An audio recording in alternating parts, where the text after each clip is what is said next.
Hindi po ako pabor na mag-boyfriend at girlfriend po si Cassie at Chloe.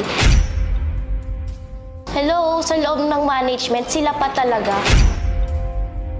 Dinaig pa nila ang minimina mag-4 years kasi Chloe kakapasok lang sila na agad.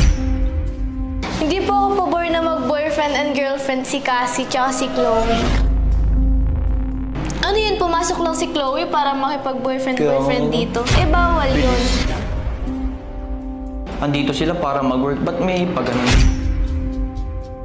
Para sa akin, hindi po ako pabor na maging magjowa si Cassie and Chloe dito sa loob ng Rancov Management.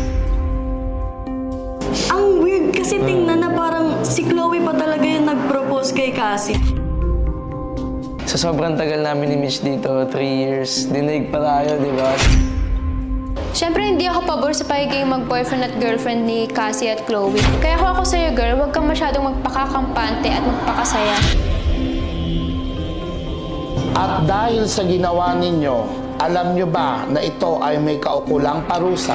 At dahil dyan, ikaw, Cassie and Chloe, ay pinapatawan ko ng